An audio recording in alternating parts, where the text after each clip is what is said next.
So I think we have quorum for both commissions, and I'll let the two chair people. I said, I'll Hey, take it away. So welcome to our September meeting, a combined meeting between Parks and Recreation and the Open Space Commission. Welcome, everybody. Thank you for attending. And we'll get started with a call to order or roll call. And I'll let Chair Thomas do the open space roll. Co-chair Bruce Fox, Here. Commissioner Norton, here. Commissioner Joyce, Here. Commissioner Wallen, Here. Commissioner White, Here. Commissioner Cluin, Here. and Councilmember Representative David Spence. Here. Very good. And for the Parks and Rec Commission, I'm here. Do we have co-chair Kerr? Oops. Nope.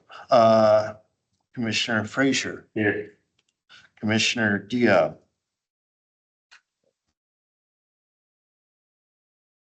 There's Commissioner Kerr. Welcome. And Commissioner Lamberson. Commissioner Christensen.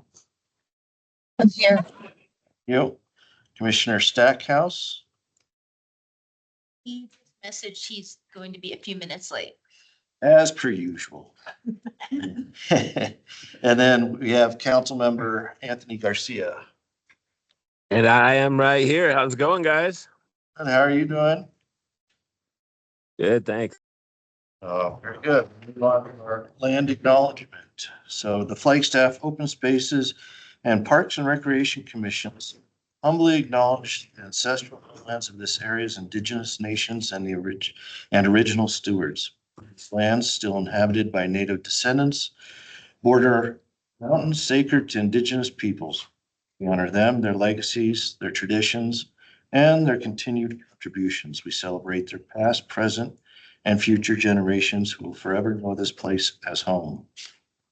Very good. Are we doing approval of moving minutes, Amy? I believe so. I think both commissions may have meeting minutes from August meeting. Actually, those weren't posted, so That's fine. Not posted. It felt like I was late. no. I couldn't find. I couldn't Then we will skip. How about that? get that. On the public comment, at this time, any member of the public may address the commission on any subject that is not, again, not scheduled before the commission on this day. The Arizona Open Meeting Law prohibits the commission from discussing or taking action on any item which is not listed on our agenda. Commission members may, however, respond to criticism made by those addressing the commission. Ask staff to review a matter or ask that a matter be placed on future agenda. To address the commissions on an item that is on the agenda, please wait for the chair to call for public comment at this time. Do we have anyone who wishes to add anything under public comment at this time?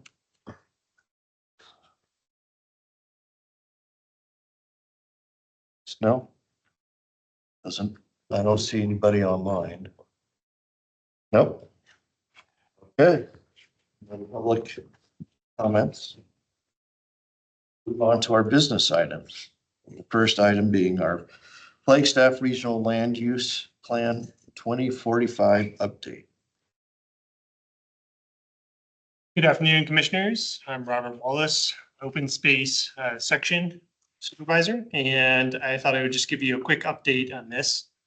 The Open Spaces Commission's Chair Thomas, did a great job making a presentation to the Planning and Zoning Commission last week. They didn't have any questions at all. They just Can you maybe back up a little bit so that Parks and Rec understands what you're talking about?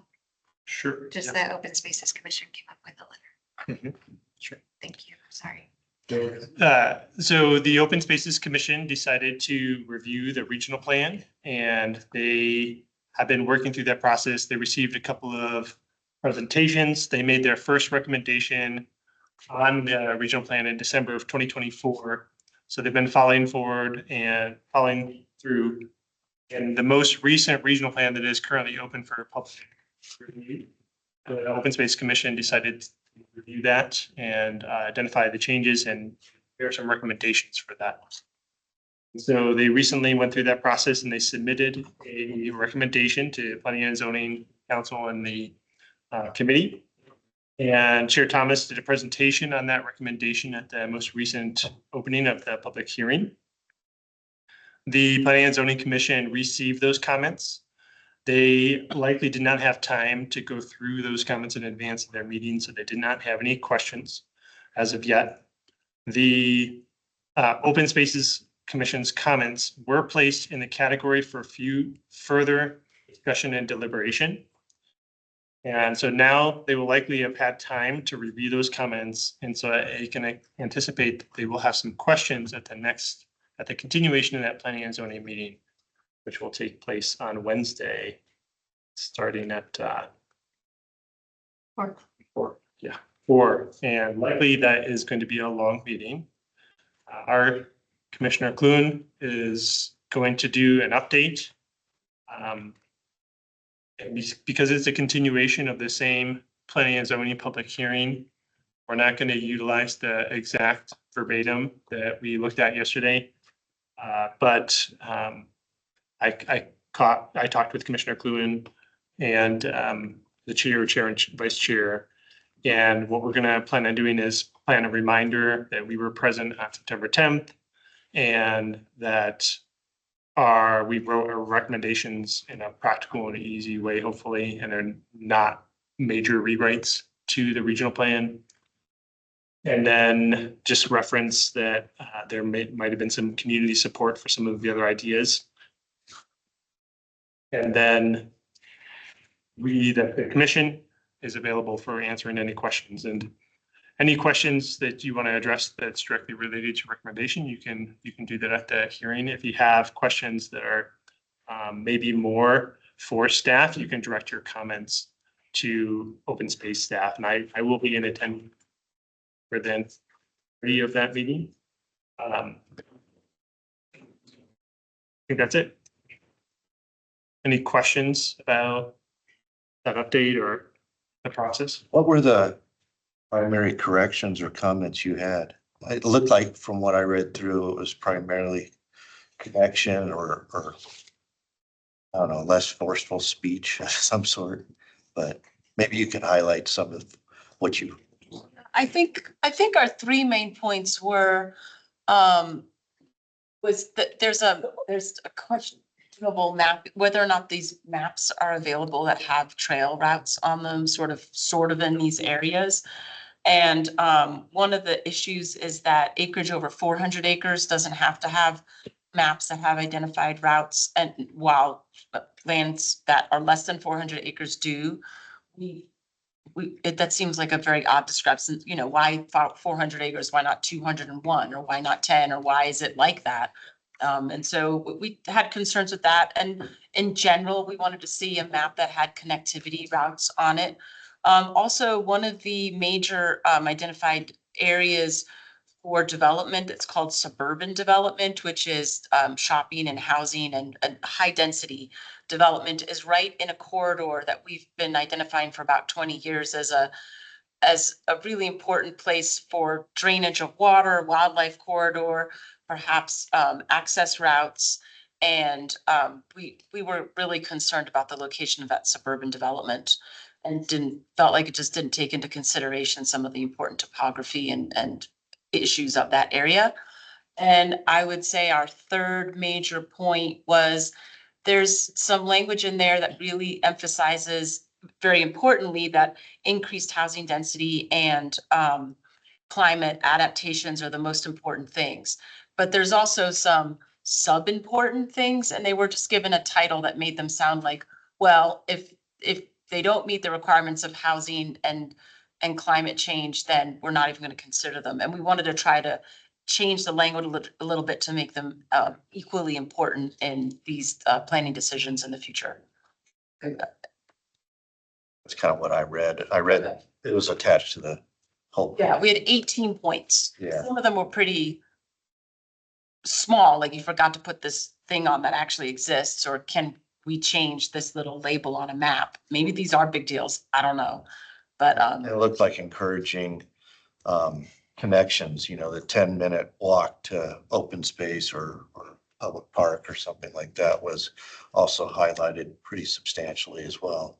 right, and access to the Forest Service trailheads, like the Forest Service hasn't really identified, well, the city isn't really working intimately with the Forest Service on where those access points are, and currently there is being access cut off on private property, and what are gonna be the legitimate access points on the Forest Service, and where do the routes and access points from these urban developed areas need to be? So that, we brought that up as well. Robert, when is the 2045 plan supposed to be adopted overall? I think that's in October. And that is also an opportunity to provide public comment at that venue as well, if you're interested in that. Let me double check on the date for you. Well, I think October 9th is the city council public hearing to wrap up this public comment period. Then it's still, for the city of Flagstaff, it has to go to the city voters. And I believe that is scheduled for the spring, if I'm not mistaken. Yeah, I think they're looking at May or maybe August for an election. So they still have to write the whole thing. I mean, a lot of it's done, I imagine, but there's still correction, comments and all that. So they're not, it's my understanding that they are not changing the current draft as it's written. They're taking all of the public comments and categorizing and cataloging them for both planning and zoning's review and the city council review. Then they will make recommendations on what final changes that they want to see. I think those final changes will take place, and that's what will go to voters. And we do planning and zoning if you'd like to. Yeah, so our public hearing ends on Wednesday. And what'll happen is all of the comments that have come forward that we have elevated to, for further discussion, we'll go through, and the ones that we decide or vote on that we think are good recommendations, we will make that as part of our conditions of recommendations of approval of the regional plan. And then it goes to city council. They'll see what we've kind of filtered through, our understanding of everything, whether they adopt everything that we asked to be adopted as additional conditions, that'll be up to them, or whether they come up with more of their own. But when they are finished on August 9th, that will be the final version of the regional plan that goes to the voters. When's the vote? Clarification, October. 9th. Yeah. I heard August, I'm sorry. October 9th, well, is for the city council's public hearing. They're having one public hearing, and then, yeah, it'll be tweaked based on what they have voted on to approve, as well as the conditions that they bring along with it. And then I thought it was an election or voting in March, but again, I'm not sure. Yeah. Yeah, There's a time frame that they're trying to meet. it has to be an election. We know that. Thanks for the clarification. Great. Commissioner Clue, did you have anything else you want to add? Does anybody have anything they want to question from the Parks and Rec Commission? Looked great. Thanks for all those recommendations. Very good. Well, nothing more on that topic. I guess we can move on. So our next topic B, is pros capital improvement project overview.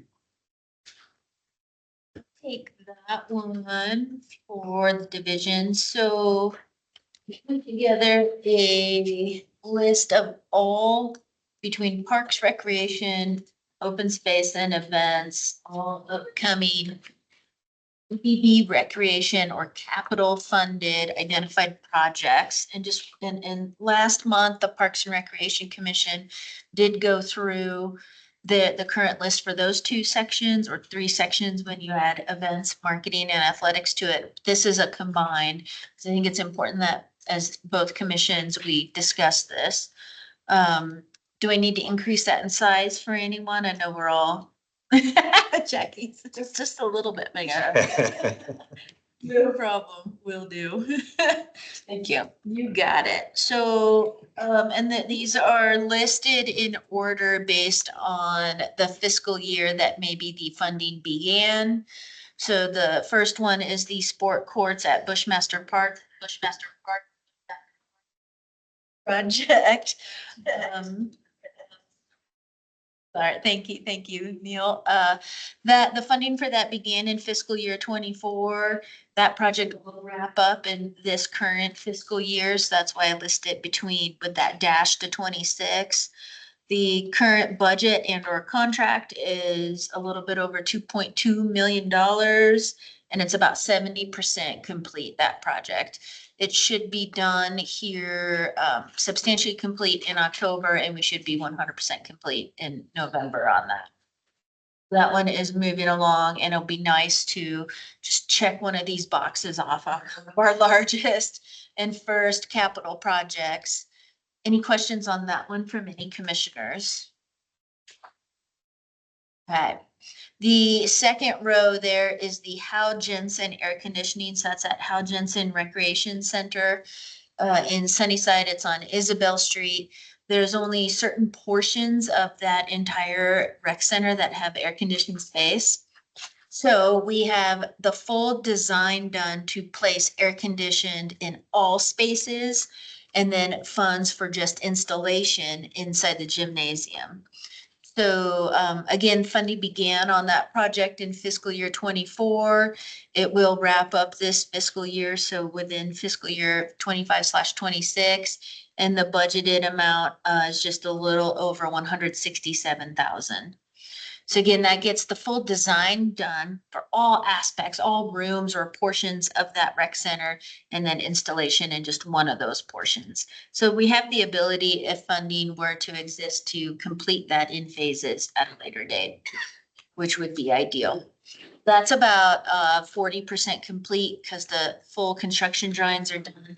We have a permit with the building department at the city of Flagstaff, and just awaiting equipment lead times, and then we'll perform the installation on that. Any questions on that project?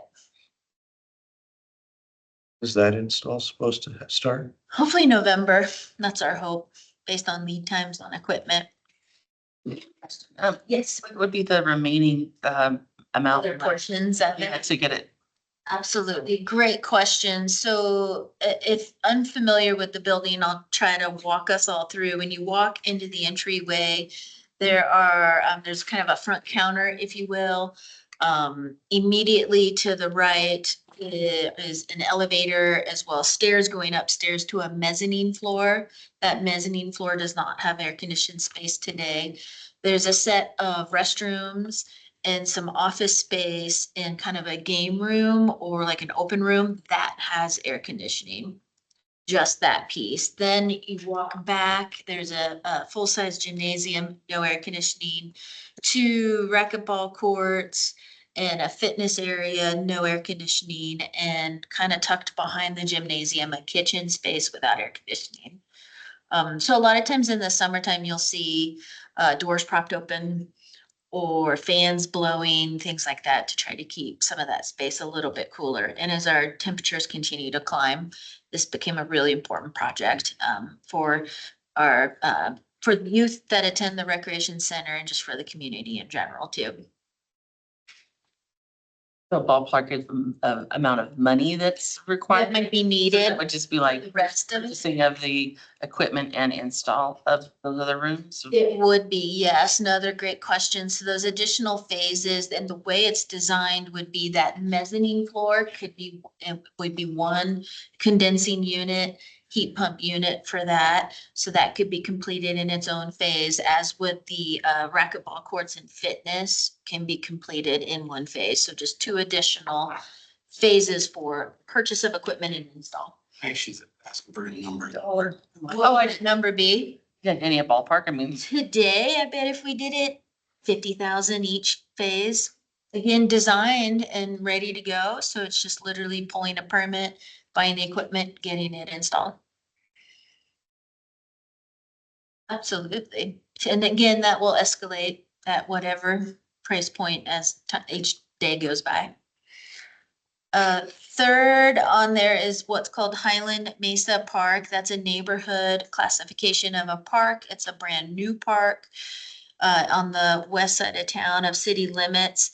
That is over in the Boulder Point neighborhood, if familiar with that, Highland Mesa Drive there, or also familiar with the Staples Commercial District there along Woodlands Village Boulevard. It's tucked up back behind there with a border of Interstate 40, the Boulder Point neighborhood, and some of that commercial aspect there along Woodlands Village. That's been a project that, gosh, we had funded back in fiscal year 18-19.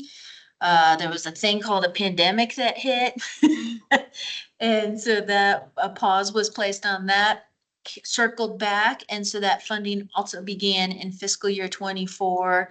And I've extended that one out to fiscal year 27 for potential completion date.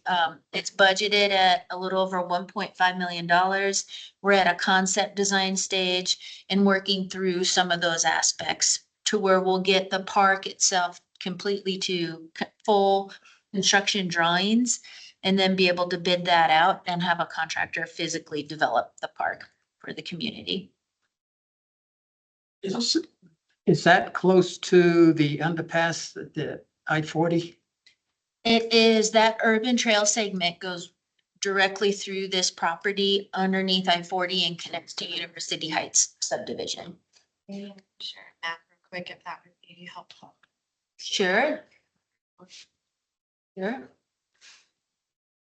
That's about 6 acres. Yes, 5.6 acres in size.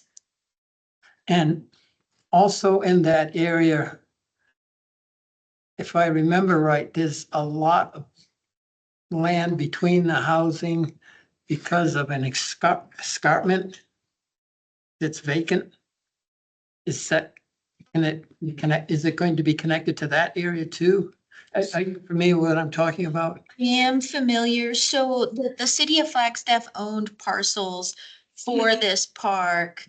They kind of surround where Rebecca's cursor is flowing in that existing urban trail segment. There is then what's called the large tract as a part of that residential neighborhood when that was built in whatever year. That is actually, I think it's listed as tract C, if my memory serves correctly. So there's some pieces there of vacant land and also undevelopable land that's a part of that tract and tree resource protection that is the HOA and the subdivisions. So that neighborhood does have an HOA. They call it an ROA instead of an HOA. And so we are working with that association in regards to getting that public access point to the public road to South Highland Mesa Road right there. Yeah, that would be very, I think it's that dark green that goes from lower left to upper top. Yeah, it's a very large space that is that tract C that is managed and maintained by the Residential Owners Association. Not city owned, it's HOA. There's a plenty of it that is not city owned land. It's a beautiful, unique area. It is. Outcroppings and trees and stuff. Correct. And even the rock croppings in some of those unique areas that are on the city's owned parcels. We did a community outreach to that neighborhood to find out what are some features that you want in your neighborhood park. And we're incorporating those rock croppings into it because that can be done really well, I think, with this space. It has some significant contours, honestly, coming down from Highland Mesa down toward that Staples commercial center in Woodlands Village Boulevard.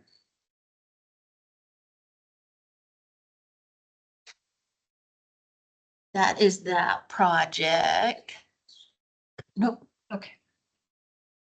Any other questions on that one? We'll go back since Rebecca kicked me out of sharing. Kidding. Okay, we'll go back. Next we have on the list is the Heritage Square restroom remodel. There are 2 restroom units. This is downtown. outside of Heritage Square. There's a public alleyway in between the Hopi Trust Building and Old Town Shops, kind of commercial center. There in the alley are two separate restrooms. This can be it's typically a large conversation with the Parks and Recreation Commission, so happy to answer any questions on this one.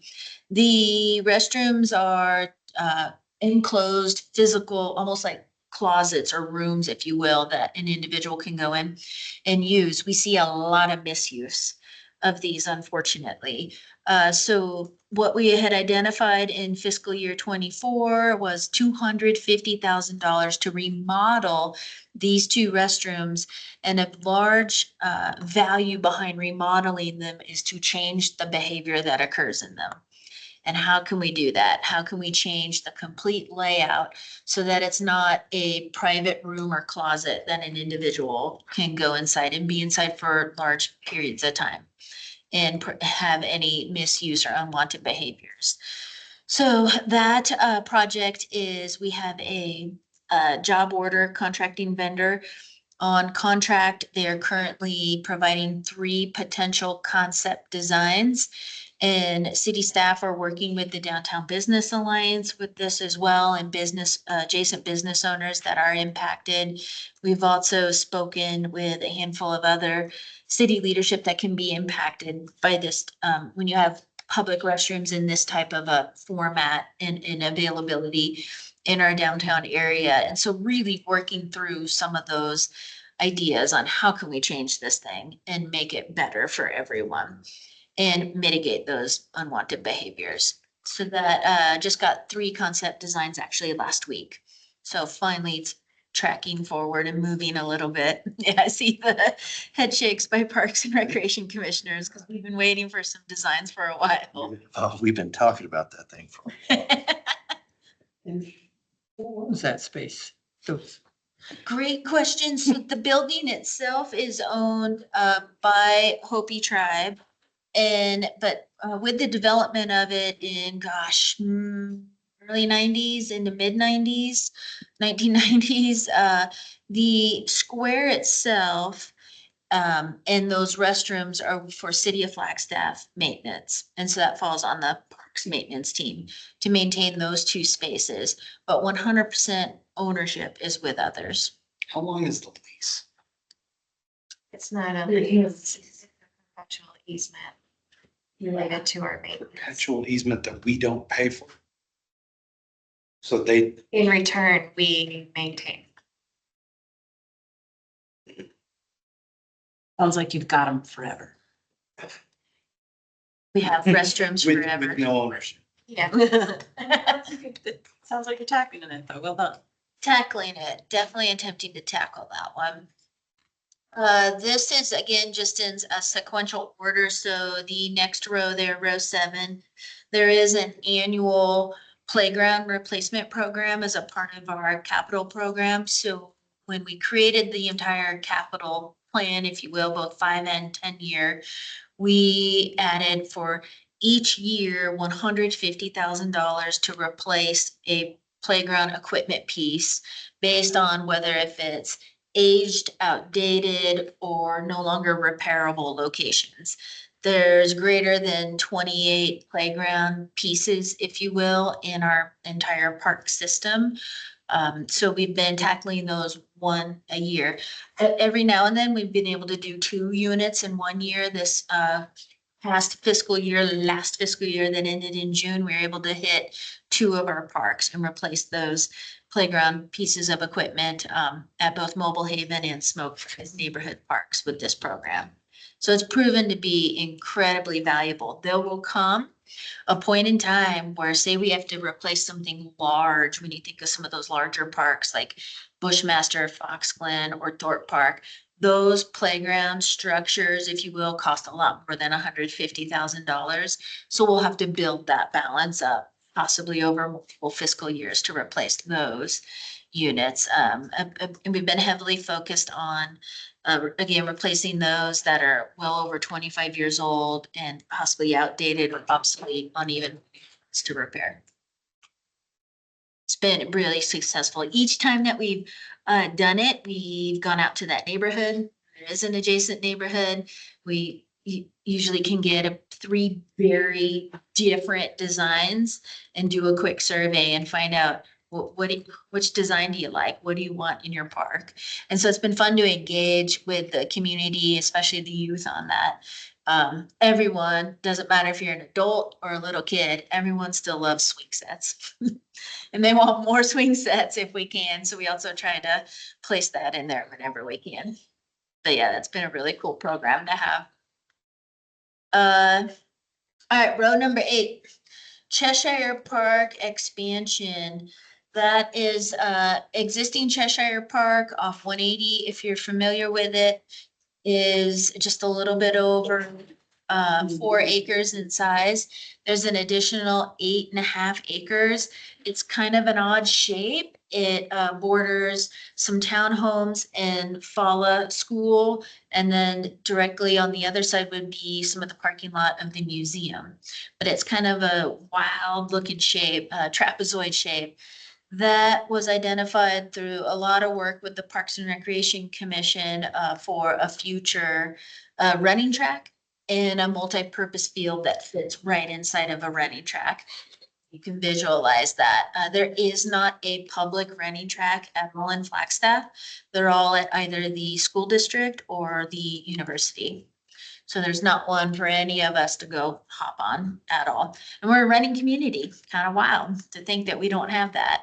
That's a $1.5 million adventure.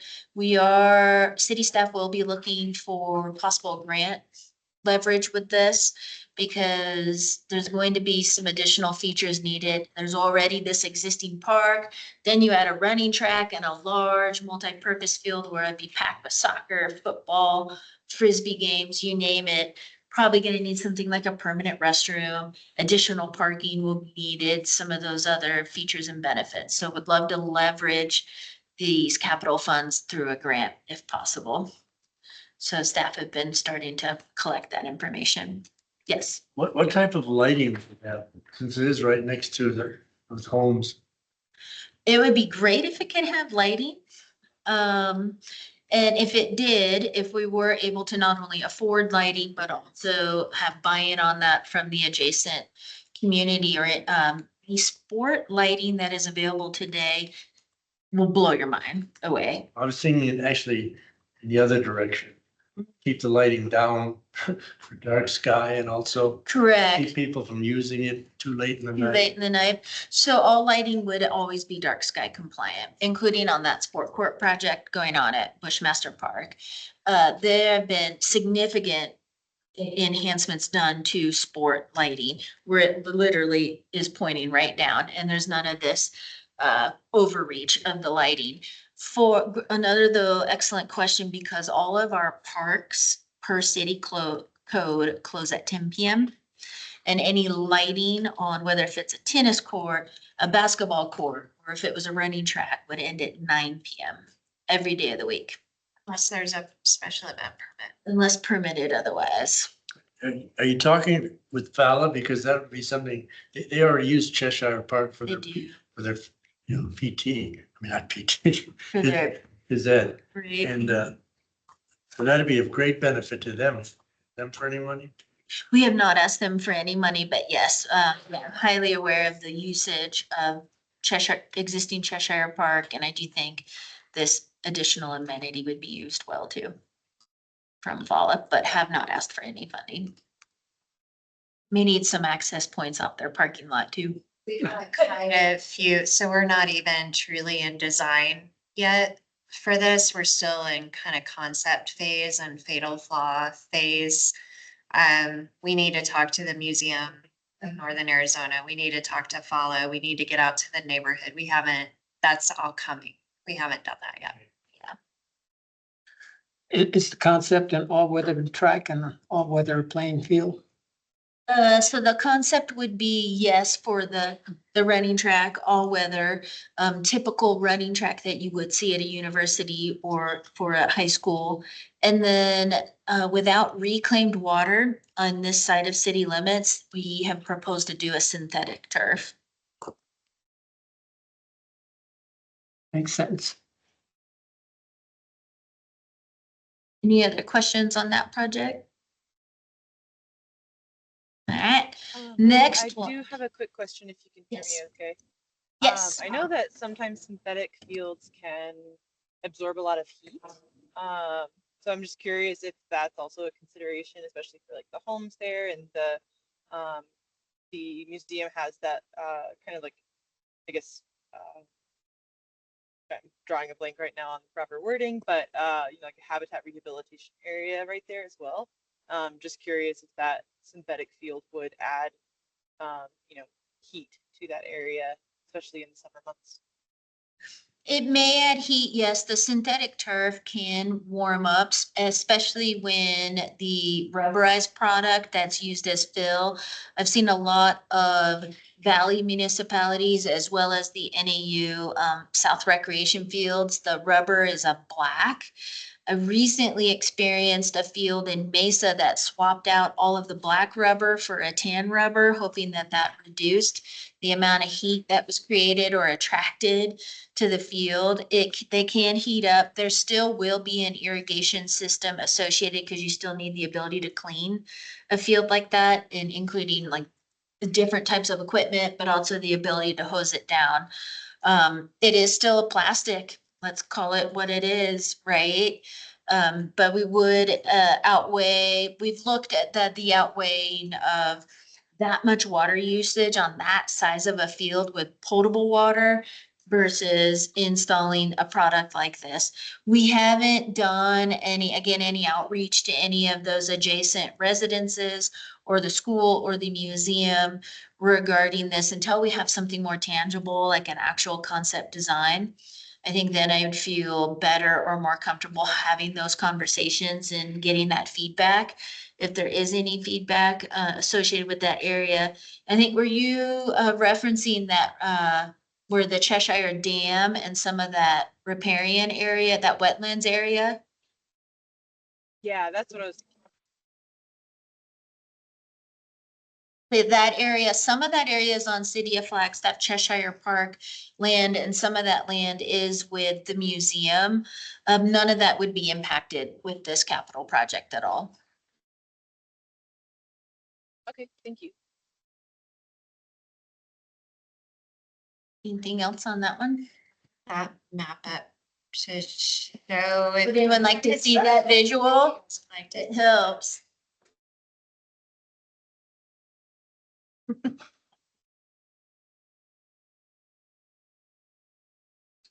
Usually Amy does this for us, so now I'm trying to do it for her, so.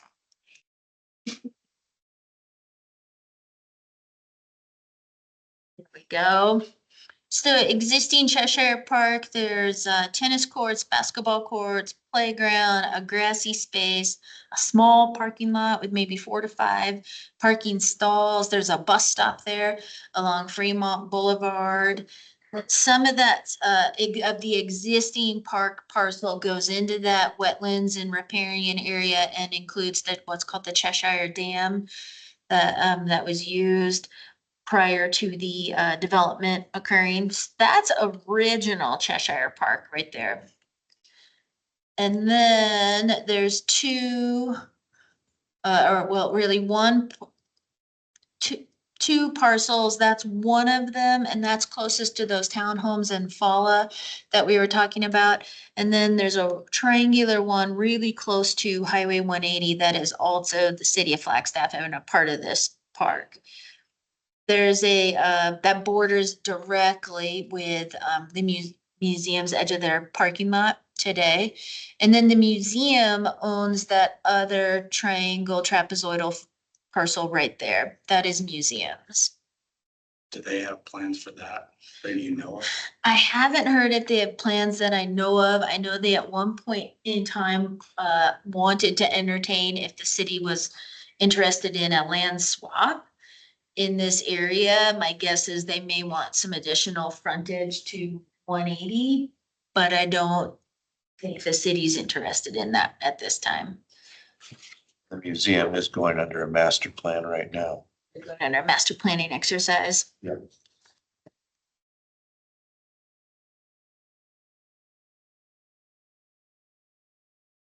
The Karen Cooper Foots Trail goes through this property right here that extends from the corner there at Fala all the way, that segment of a little over 2 miles to downtown is the Karen Cooper segment. Trail remains will ensure that these amenities work in and fit around that trail. But it's nice to know that there's also that multimodal connection right there. Have you considered that the track and field would be on the treeless area or would you be taking trees out? Track and field currently is proposed in that treeless area. It is. There still might be some impacts. Yeah. But To trees. we try to I minimize. think that addresses in part the heat issue. It's already an open space that heats up, so. Yeah, and we'll look at all of the products that are available and tested to be successful. There's a lot of experimental products out there right now to try to reduce that heat issue. That'll be exciting. It'll be exciting. Yeah, nice job. Let me go back to. Just one more thing. Well, I don't know if it's you know, still because it's under planning, and if the proposed field ends up being something that's either like too expensive or not what the community wants, just because I cannot help it. Being a biker, a great alternative would be something more like a pump track, like a Velo Solutions or something of that nature, where there's less water usage, and still fits within that track space. But just throwing it out there, shameless plug for the bike community. So. Shameless plug plays two parts here. So we do know with our athletics department being within this division, within Parks Rec, open space and events, that we have a lack of fields for our youth athletics. For example, we have soccer practice going on in the outfields of softball fields. We have anything you can have, flag football, anything you can imagine. We are fitting these athletics into these spaces of athletic turf wherever we can. And literally from 4 p.m. to 9-10 p.m. at night, every day of the week. So we do know that we have a need for a multi-purpose field because it'll help alleviate some of those pressures that we're feeling today on that. But the good news is that the shameless plug, we're hopeful that it's going to occur in this next line item, line number 9, which is a Ponderosa Park reconstruction. That's a neighborhood park in the Sunnyside community that was impacted from the museum fire and those flooding events. And so we're awaiting some of the final, we're in those final stages of that entire stormwater suite of projects that is coming down from Grandview and Paradise all the way to past Dortha, to Arroyo Seco, to the Gillip Elementary and those detention basins.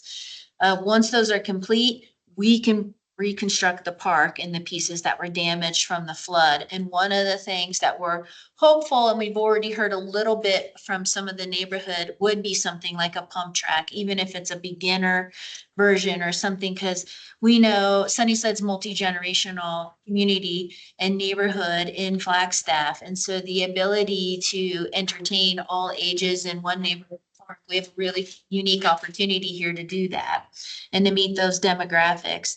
And so that has been mentioned as a potential in this location, and including whether if it's even a little more medium or intermediate, because we only have skate parks in our current park system, and then one BMX park in the system, which has been used for multiple, including skateboarding.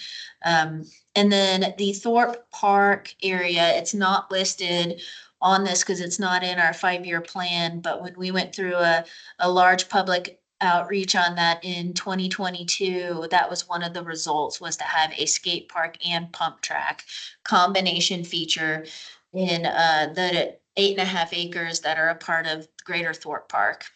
It's just unfortunately not in the 5-year plan. So coming soon. Awesome, thanks.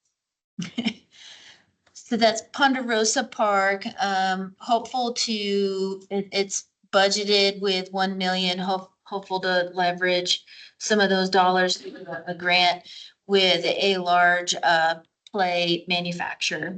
And we've been meeting with them and working with them, and they've been assisting us with some of the, needed data and demographics of the neighborhood too. Some future outreach will occur there, including with the Sunnyside Neighborhood Association.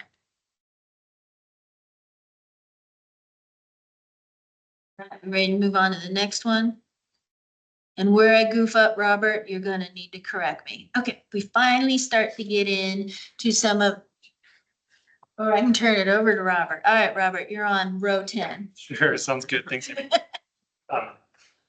Well, first, you all remember that we first got an allocation of the BBB funds when these two commissions and staff worked together to get an allocation just last year in November. So we have not started implementing any of these projects yet, as you'll see there on line 10 there. This is the first project that's prioritized in your 26 and 27 for repairs and drainage maintenance on McMillan Mesa. McMillan Mesa, the city, that came under the city's purview for open space in 2016 when voters voted for that area to be protected. And there's about 300 acres with an existing foots trail, including the Arizona Trail that leads up into Buffalo Park across the Cedar Bridge. So this project will deal with some of those trail repairs and upkeep. Thanks, Amy. I'll turn it back over to you since you're next there if you want. Nice. Oh, look at that. Okay. Line number 11 is Continental Park expansion. Continental Park is on the east side of town off Country Club and Old Walnut Canyon. Existing today are 5 Little League fields there, and a fairly large parking lot. Those are lighted fields, so they end up being one of our heavily used locations, especially as we get into these fall and early winter months when the youth are still out there playing in lights. So there's an additional 86 acres heading all the way north from existing Continental all the way up to I-40, and Open Spaces Commission knows exactly what's on the other side of I-40 with Picture Canyon. So we have an excellent opportunity there for a lot of collaboration that already exists with city staff in these areas, but will definitely be a collaboration with these two commissions. It's $3 million between over 2 fiscal years. So between fiscal year 26-27 through 28-29, that 3 million, what's that going to get us? When I say us, the community, that's going to get us some design of these 86 acres. But maybe some easements if we need any. There's already plenty of items running along just on the west side of the city's parcels there with apartments, the athletic club, I think a hoteler, and who knows what else in there. So we're going to need some multiple access points when we currently only have one. With a parked long and linear like that, you more than likely need 2 more. We know where one can definitely occur as far as an access point on the north side of the property, just south of Interstate 40. And then we're going to need, I think, another one somewhere in the middle. Might have an idea on that. So I think the $3 million gets us design of multiple acres, that collaboration, that connection with Picture Canyon. And then, she's going nice. There we go. Because I think this is in the future, but I think this is an excellent opportunity for these commissions to start discussing this. There's such I mean, gosh, you see how small 5 baseball fields when you're standing there, it's huge. It's about 15, 16 acres in size. So when you think about an additional 86, there's a lot of property to figure out, get designed. How do we collaborate between all the sections and make this a really incredible regional park and open space area? So it goes all the way up to the 40. It does. It does. So with the exception, the Open Space Commission Open Spaces Commission might remember this. These 2 properties here are private. But the rest of this from here all the way up is City of Flagstaff. Who owns those 2 private? an individual. It is in the floodway, so they cannot be developed with. Well, it's not, Structure. it's not the HOA, like, it's not country club. It's a private. It's just a human. Yes. Beautiful. Unpleasant human. And that's an under, is that the trail underneath the interstate right there? It's not a. Yeah, that's the Rio de Is Flag. that the Rio? That's a drainage system? Okay. The whole park's in a floodplain. Yeah, that would, what was that, 1990 whole thing filled? Big Lake, yes. And our stormwater section and water services division is working on a project. They were in line for some grant funding that got canceled. Unfortunately, that would have helped a lot of these areas get out of that floodplain. We're just gonna continue working with them though, because in doing so, they need to go under BNSF and I-40 as well. And so could they upsize one of their features that would fit a trail and then give us connection up to Picture Canyon? And how cool would that be? When you say upsize, you mean increase the size of, Yeah, like if they've got to put in a 7-foot culvert, maybe they could put in a 9 or 10-foot that could turn into a pedestrian area. It'd be a little tight for what, bikes and you're just talking about just increasing culvert size there. That was the only mitigative thing that they were gonna do, not like weirs. well, I don't know what the whole project, it's an intense project for getting a lot of this property out of the floodplain that they're talking about. Who's they? Water Services Division has Is that like? they have a plan for that. In concert with like Army Corps of Engineers, or is that, yes? Probably, I can't remember who their grant funding was going to be through, but I was just curious at what you. I'm I'm not. just being nosy, 100%. Well, we just always are trying to think about connectivity, and how do we, and we've identified that part of this city is not really having, want to make sure that they have connectivity to the north and then going further east as well, and. Correct, and there's a state land piece there that borders this property. And then a large trail network with the Campbell Mesa area.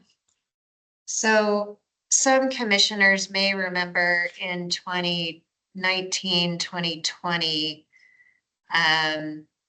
some Parks and Rec commissioners and Austin, I'm looking at you, and some open spaces commissioners were asked to pull together and form a PROS committee to look at a future bond project for perhaps the November 2020 ballot.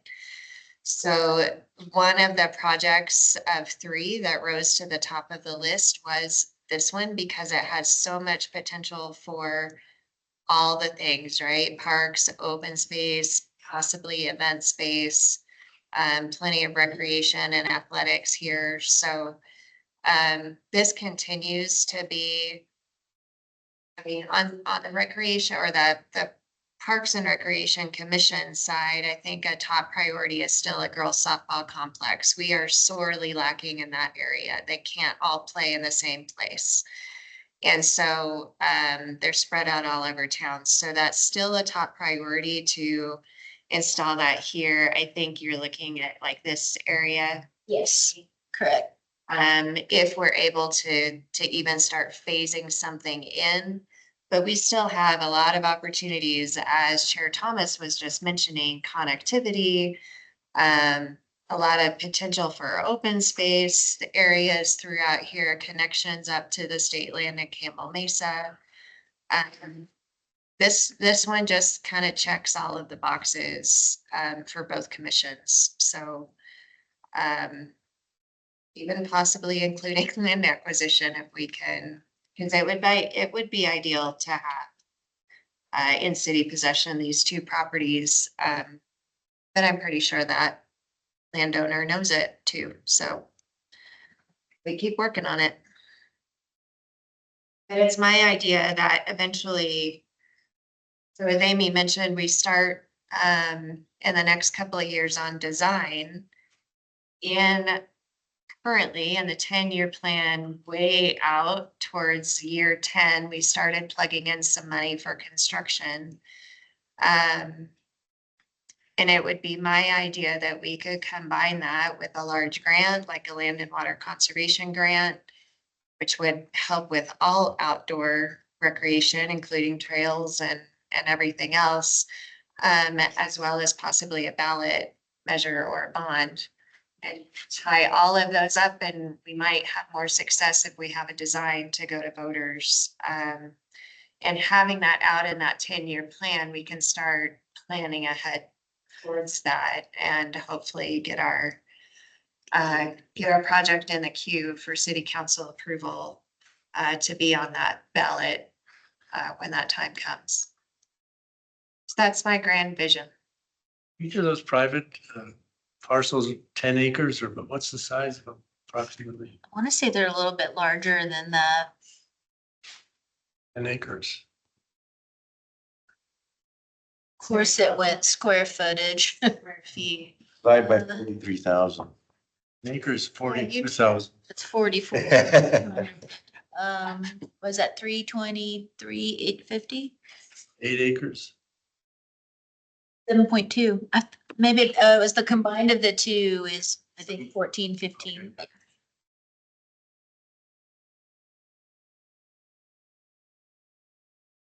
This is an exciting one for both commissions to keep in mind. Yeah, I might add, if it's okay, when we updated the 2004 bond ordinance, which we did a couple of years ago, and that we still have a little bit of funds for our open space acquisition, this is actually one of the priorities in that. So those funds could help support like this connectivity and whatnot that Rebecca was speaking to. Is this private individual or let me ask this first. Is that stuff integral to creating the softball field that? We can go around it, but it'd be ideal not to. I mean, It's ideal to please stop acquire. me when I get too I'm much. not gonna tell you who it is. No, I already know. Because you wouldn't, I knew you wouldn't tell me. So has that individual been asked? Yeah. But it's not developable Correct, housing. correct. And the city would be improving all the floodplain. Anything that could happen in the way of flooding, the city would be making all the improvements. To the base flood elevation, plus what's ideal in things like that are things like ball fields. Yes, we would only be able to build in that floodplain things that can be flooded. And we would build them with the intent that they would be flooded. So permanent restrooms, things like that would all have to be outside of that area. But it's perfect for ball fields and. It provides a connection down in the southeastern quadrant that I know the Open Spaces Commission is like super interested in having a regional preserve. Yeah. Correct. You have a good stopping point there? Yes, and the next three are spaces. Thank you, Amy. Yep. I'll make this quick. So you can see we have 3 projects on there: the Picture Canyon Foots and Trails Connection, Open Space Acquisitions, and Observatory Mesa Trail Plan. And then there was the McMillan Mesa that we already mentioned. In total, when the commission went through this prioritization project, there were 7 ending up priorities. So you only see the first 4 on here. There are 3 more that are within the 10-year plan that we're not going to chat about today. But if you have questions, feel free to let me know. So you can just see the amounts there. And then I'm going to share some pictures if that's okay, Amy.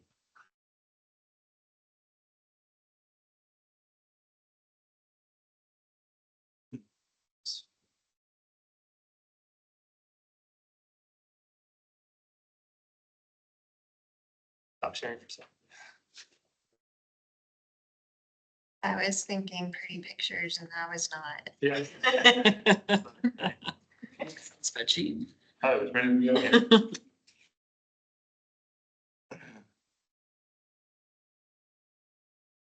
Do it again.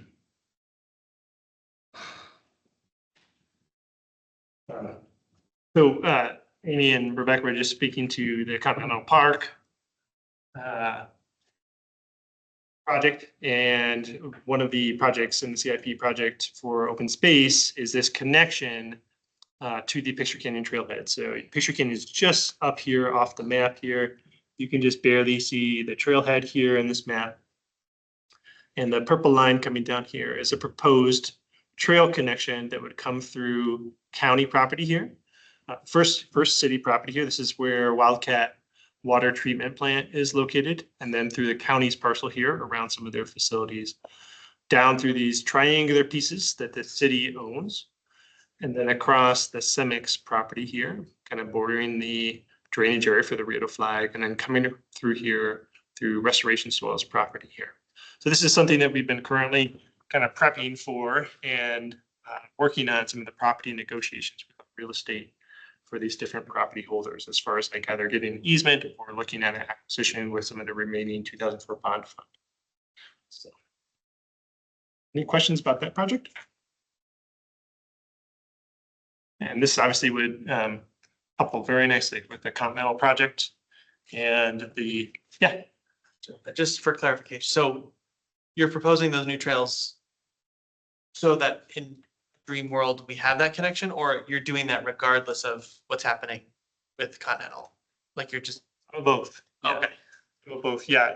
Our goal is the same as yours as far as providing 10-minute walking access time for all residents in Flagstaff. And so we, even though Picture Canyon is 500 acres, we only have technically one entranceway. Well, two, I guess, if you include the Arizona Trail. But there's only one trailhead. And so for us to increase access, that 10-minute access walking time, we want to have better connections. So this plan also calls for a connection through near Penstock Avenue here to the north through the county's property. And then up coming from the south leg to connect to the current foots that ends kind of near the Harkins Theater eventually at some point.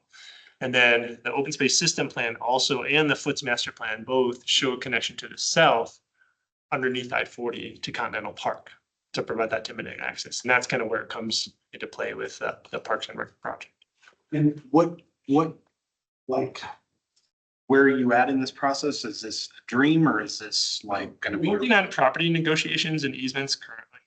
And where is your pain point? Where's our pain point? Where does this get hard? Like, is there property acquisition that you don't think you can get, or do you think you can get it all? We think that we can get the easement here.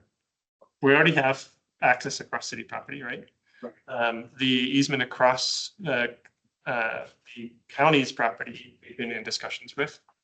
And they might. That's a service yard, isn't it?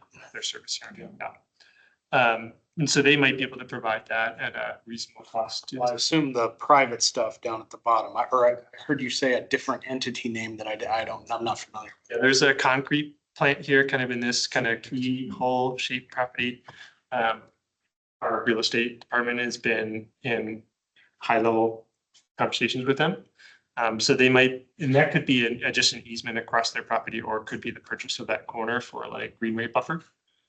And then Restoration Soils bought this horseshoe property from the state of Arizona just last year or so. Restoration Soils. Restoration Soils. Is that a public? Is that private? It's a private organization that like has a composting facility. And they are working on a rezone for their property to break it up into different parcels for different types of industrial use. This is somewhat of an industrial area here. Yeah. So they're going to use the property, but we have been talking to those property owners and displaying that we're interested in connecting this. So they're aware of that. So they're not quite ready to move forward, but as soon as they are, we are. Yeah, just curious. And then once we have that done, there are plans for updating the drainage to Continental Park that Rebecca mentioned, although that is a number of years out likely because of funding. Anyway, that's an exciting project. Then we have in year 28-29, $800,000 for acquisition.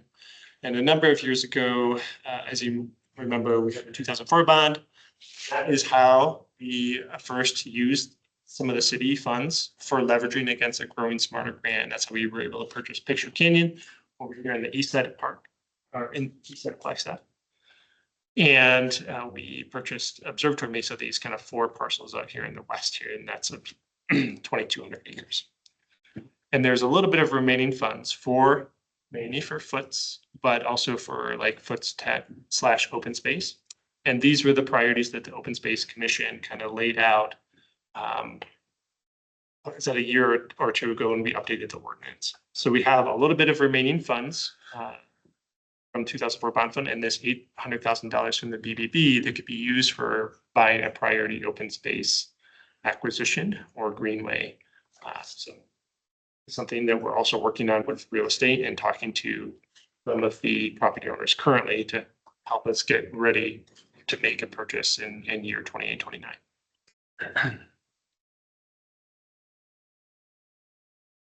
The next one is the Observatory Mesa Trail Plan, and this is spread out of a number of years, 28, 29, 29, 30, 30, 31, and then there's a pause, and then it'll pick up again in the 10-year plan at a later date.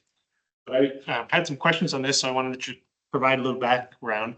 We took this trail plan to the public. We worked really hard on it. There was a lot of hours spent on this. The city council did approve it, and then we did take it down to Arizona State Park Board for approval, and they also approved it. So we are moving this forward. The open space section is responsible for the plan implementation. So, you know that there is some interest in seeing this move forward quicker than this 10-year project plan. So if the, commissions were interested in like helping us organize volunteer events and that sort of thing, or recruit open space stewards to kind of like monitor the area, that sort of thing, that is something that we could look for with some help from all of you. But right now we are currently working on coming up with a quote or a scope of work for final mapping and flagging of the trail corridors that were proposed in that trail plan. We'll need to divide that project up into 2 fiscal years just because of our small budget. So we're hoping to do part of that this fiscal year and then part of it next fiscal year. This will support the final Forest Service State Historic Preservation Office review, and then later on it'll support the actual construction of the trails when we pick the contractor for building those trails. So when you say final mapping and flagging, I mean, we're not leaving flagging out there. You're talking about like GIS. some of both, yeah. We actually will I do mean, do you pin. expect flagging to stay there for 2 years? No, but we will have the GIS Okay, like data to like. but you're gonna put pins out, not like red flags or orange flags. We will put flags. I'm not sure exactly Okay, how visible they'll be, but they will we will flag in a corridor. Which then will need a cultural survey, maybe Right, update for, at least for some sections that the trail will serpentine. Is all of that city land or is some of that county land or? This is a multi-jurisdictional plan. The yellow is the city's natural area. The green that you see kind of in the center and the west is Forest Service. So that this plan does actually include trails across their property. And then the gray kind of in the right-hand corner is Lowell Observatory Section 17. This plan also did include them as a partner. And yet they are listed as a long-term partner because they weren't able to commit with a more aggressive implementation because they're still figuring out some of their master plans for this part of the property. but because we got all the public input, it met all the NEPA requirements for the Forest Service. So, or not, I don't know about all the requirements, but we've met the public output or requests so that those trails that are there on the Forest Service land can go in, which is great. Thanks, Chair Thomas. Yeah, so I was curious if any of it was county property, but no, that's. no, but they do have an easement across the property that connects. It's hard to see my cursor here, but North Tilly Lane. It connects up to the existing Foots Trail, and that's a part of the Flagstaff Loop Trail that predates our purchase of the property. So they certainly are a partner at the table. So once we accomplish that mapping, likely in 2026, we will apply for the Forest Service use permit application to build and maintain trails across their property.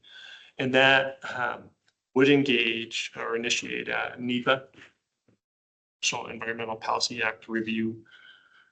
We have done all of, or as much of the public outreach I think that they would need for that. So it depends like how they decide whether or not they'll need to do additional public outreach, which likely For the maintenance of the trails, the city won't.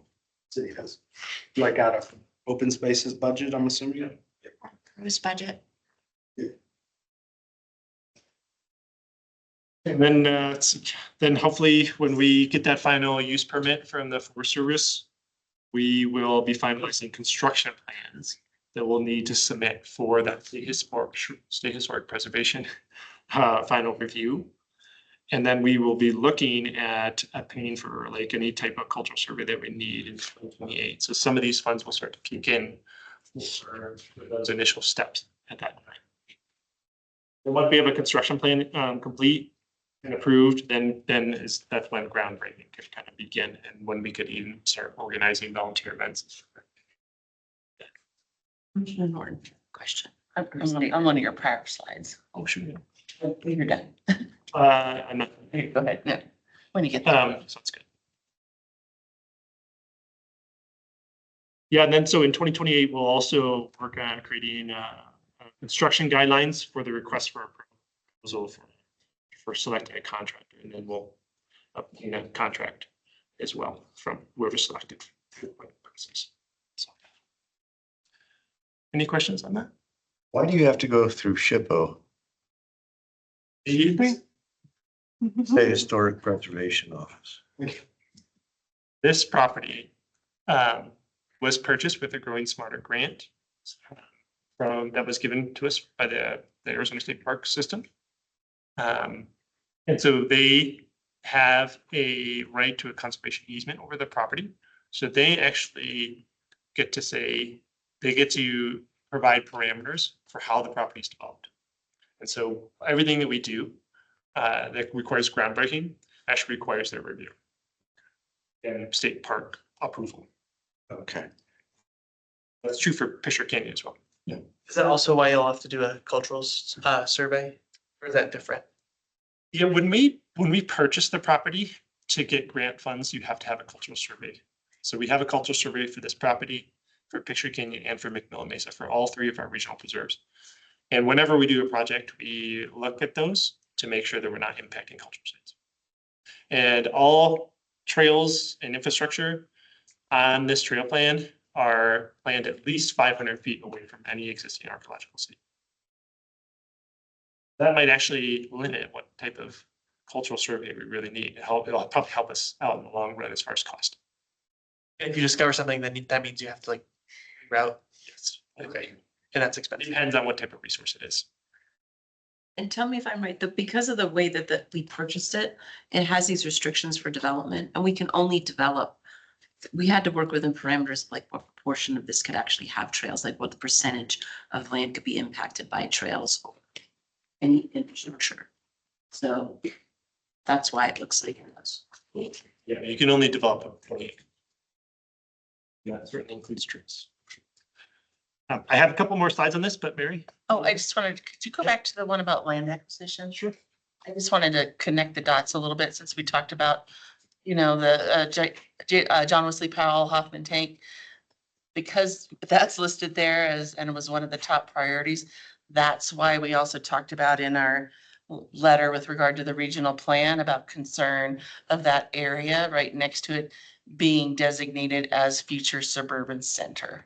That's why we're concerned. So I just wanted to connect those dots. And that's the red on the map. Yep. Yeah. So you're buying that up so that it can't be developed into that suburban. Well, we certainly wish that wasn't going to be designated for future suburban center, right? Where this commission in the past has identified, you know. And Game and Fish has too. I mean, a lot of different parties have said this is a really important piece of Flagstaff that for these reasons, and this suburban development sitting right on top of it. So I'm sorry, what, they're saying that this is important for just connectivity? That was that? Well, we believe it's important for connectivity for people and wildlife, but it also is like a drainage system. And in drainage areas, you can put dirt tanks, which will capture runoff. And there is a dirt tank there called Hoffman Tank. It's, you know, historical the ranching area, of the area. And so you can't just, you can't just make another Hoffman tank in a place that doesn't have the topography for capturing water. So it has that. Below that, I mean, it does go down into the Rio area. It's just an important part of the landscape there. And that's where the one of two suburban developments has been located. Locates that there. Who decides that that is suburban? I I think You'd be that better was, at that. yeah, so it's suburban center, so, so it's, there's like urban center, suburban center. So in the development of the regional plan, staff and the landowners that own those privately for development, they've kind of decided, well, this would be a good area to have a suburban center with high density retails and things like that. We just think there's a better place for it. And help me out, like just geographically, that looks like it's near like Jackson's, like So, help me out. Help out. yeah. So can you see? I can't picture Let me see if I can zoom in. So it's as JW Powell gets Uh, connected up. The I-40 wetlands, if you're familiar with where the Flagstaff water treatment plant is, just south of I-40. There's a really nice foot trail that goes over to the city's. Yeah, I know exactly where it is. I thought you were talking John about. Wesley Powell. Yes. So that foot trail ends right here. I don't know if you can see me Where's your breaking that. cursor? I mean, here, yeah, it's hard to see. And then everything that's dashed after that is conceptual, and that comes across private property. So there's no legal access for any trail system kind of going to the south to the Forest Service area. Oh, that's all private land? And that's all gonna be developed and. Yeah, It's owned by developers. so Okay. the priority is to try to create like a connection for citizens of Flagstaff to be able to come down to Fisher Point and also preserve like a greenway corridor along the Rio de Flag and drainage. I didn't realize I was trespassing that whole time. Yes, a lot of people was. So the John Wesley Powell Road has now been like identified where it's gonna go.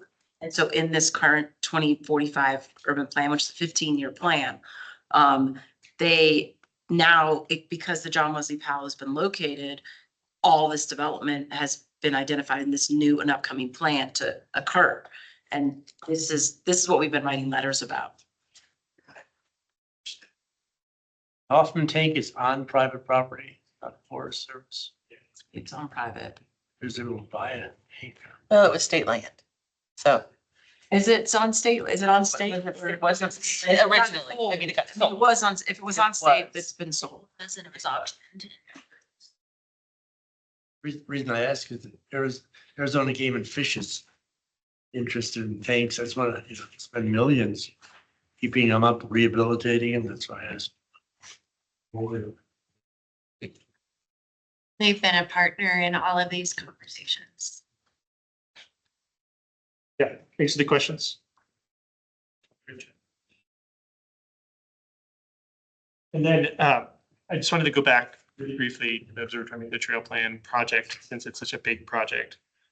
And because it implements a number of miles of trails and other types of infrastructure, it is going to be broken up into at least three priority phases. So priority one, which would build this trail system kind of closer to Flagstaff to help meet the need for those neighborhoods sooner rather than later.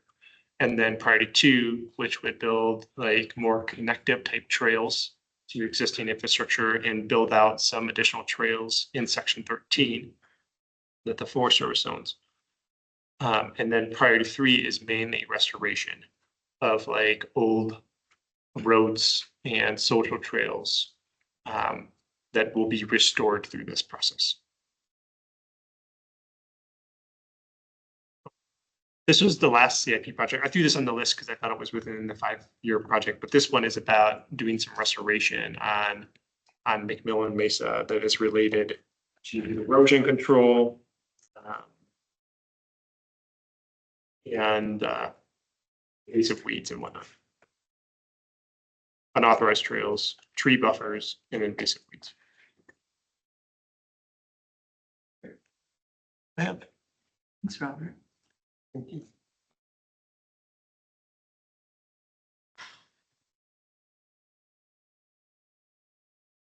Brings us to our second agenda item. Yeah, thank you. Sorry. Yeah, we're on to our third agenda item, which is the pros master plan update. Yeah, that's me, and we're gonna do one. Hey, You could use some levity. Totally. So yeah, we are embarking on a master plan project. This, for those who may not be aware, we're expanding on the idea of a typical Parks and Recreation master plan, which is why if you just Google that, you'll see cities across the country regularly do this, typically on a scale of, well, whenever they can budget it, between 5 years and every 20 years. And we're on the 10 to 15-year time frame right now. But we are expanding on the Parks and Recreation side of it by including open space and our events section as well. So it will be a full pros master plan that will help us move into the future with our priorities in each of our sections. We're hoping for a section, a chapter, if you will, on each of our sections to help guide their decisions and focus over the next probably 10 to 20 years, quite honestly. We may be able to update that if needed or as needed before that 20-year time frame. The last City of Flagstaff Parks and Recreation plan that was adopted by council was in 2013. So we are well behind. And quite honestly, we're even more behind because that master plan just honestly does not serve us very well. It doesn't help us in our decisions. So we are looking for a more usable guiding document. We are hoping to get an RFP or a request for proposals out on the street to find a consultant to help us through this process. There are many that specialize in parks and recreation master plans. We're hoping to find that one unicorn that also has some open space planning experience, as well as maybe even events or helping us with finding an event venue or an event space. Because the lack of an event space is affecting all of the rest of our division. So that we as staff have drafted an RFP. We've worked with our procurement team to review that and get their suggestions and edits. And now it is with legal for their review. And I'm hoping that we can get that out advertised and receive proposals back, hopefully in November. And then we would get them on board and probably kind of get through the holidays and then kick off with a full public process in the new year. Both commissions will be heavily involved. You will each be likely one of our main focus groups. And you will receive regular updates either from us or the consultant. We do have this budgeted. We have had this budgeted for quite a few years, but as we became a division, well, first as we brought open space in, and then we became our own division outside of Public Works. And we've just honestly been kind of getting our feet under us and where do we want to be when we grow up? And now we feel like now's the time, especially as the regional plan is taking place and getting ready to be approved. Now is kind of a perfect time for us to come in right after that and support it, and it will support our master plan as well. So that's our hope, and honestly, get ready because we will need a lot of help from you, and your constituents will need you all helping us get the word out, get participation. We'll have public meetings, we'll have focus groups, probably a survey of some kind, whether it's online or otherwise, all to be determined based on that budget number that we have. We have 200,000 budgeted for this. I just want to say that that 2045 urban plan refers a lot to us. Maybe not you guys, but to us, I think open space having a plan, and we are failing in that. And so this plan is really, really important because there were things in that document where we were like, what do you mean we're in charge of open skies? What are we in charge of? Oh, no. We're in charge View of shed. view sheds, and we have no idea how to be in charge of view sheds. And so it's really important that this plan, or this document exists that directs us and the city on how to manage view sheds, because apparently we are. Just want to add on, and going through the process by being on P and Z while the regional plan's been worked on, it just became like such a bright urgency for us to have this, especially for open space, because, you know, we have these discussions and they'd say, well, it defaults to your master plan. Well, we don't have one. And so, yes, there's that urgency. And, but it also kind of links together why we've put together this letter of recommendations to add these little tiny tweaks into the regional plan verbiage, because while we don't have a master plan in effect and adopted, we could at least have some additional support within the regional plan. So that's kind of the reasoning behind, you know, this commission's push for those little tweaks at this stage of the game of the regional plan. How long the process is that from kind of kicking them off to when you actually have a document in place? Is that a year, 2 years? Being not much more than a year, but yeah, I think to do it justice and get the public input that you need. And in our RFP, again, hopefully the budget comes in accordingly, but we've planned for two public reviews, and then final document, right? Yeah. So we'll need to allow plenty of time for that. And I'll just add for the comments about how important this is. It's important for the entire division because the existing parks plan that we have has been very successful or implementable. We run into the same problems with developments. We can't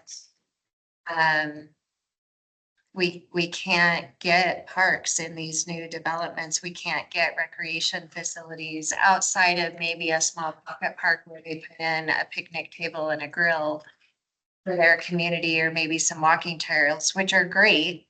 They serve that community's purpose, but it's not a community park or even a neighborhood park level. And so we just continue to fall more and more behind in all of our assets and amenities for this community. Specifically south of I-40, we just lack in all of those amenities south of I-40, to tell you the truth. So it's urgent. It's why we decided to just jump in and start getting this done. And I saw your hand up. Does it then, once we've gone through all these does it go to city council and city council has to approve it? Okay. Yeah, that's our plan. I don't know that it has to, but that's definitely a good way to get buy-in for both the council and the community. And then their adoption frankly helps us when we have budget requests or bond amenity requests, things like that. We can say that it's in line with the master plan that was adopted by council.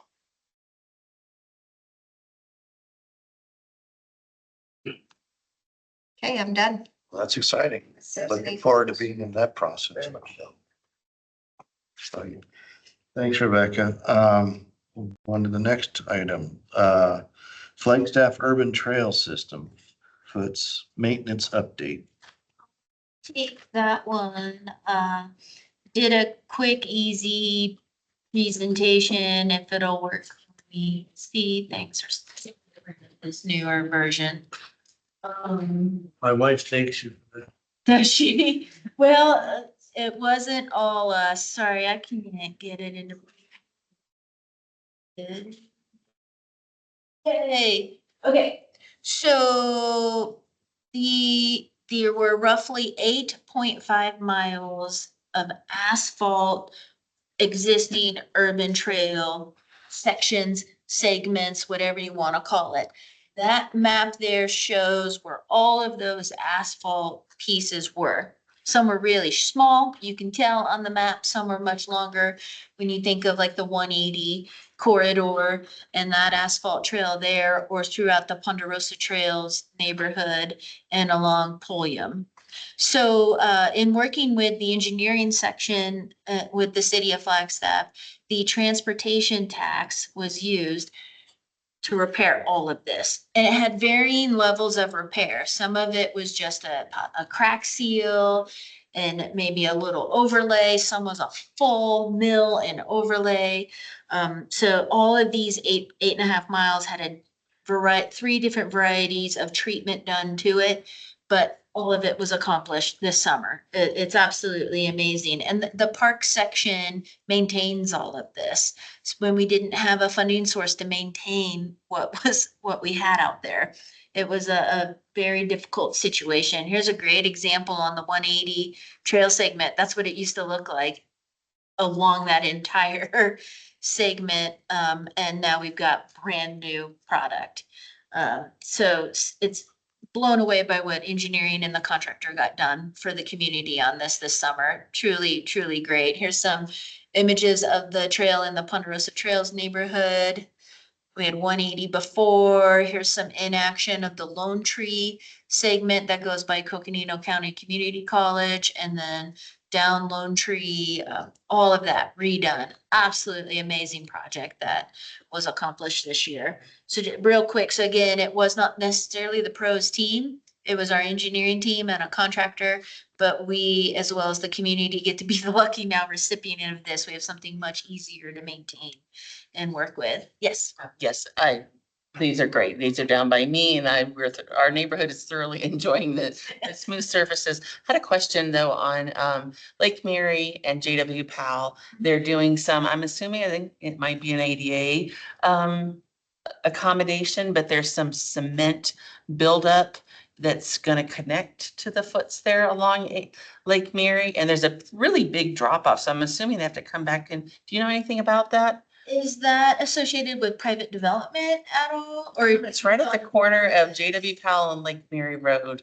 Right where people park their. It's the concrete skirting that comes down to JWP. the aprons there, Yeah, but they're really elevated way up, like there's a big drop off. drop off. And I'm thinking, how will that come together? 100% complete, and they're doing some of the concrete work.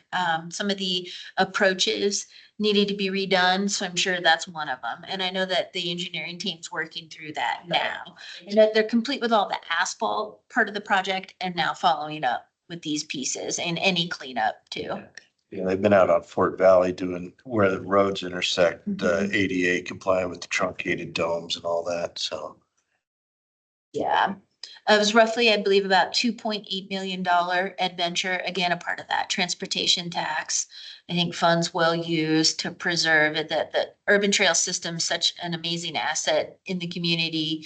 And we were stuck without maintenance dollars to truly maintain it well.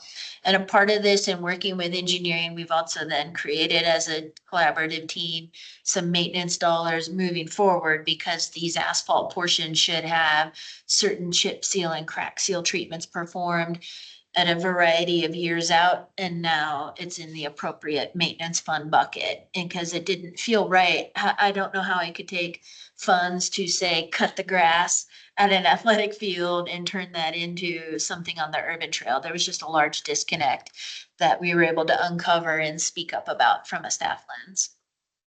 So great project. Thank you very much. You know, and a year ago, I believe the first time these two commissions did a joint commission meeting, that topic came up. And again, we kept pushing on it, and that's the result of it. Yeah, excellent project that was done.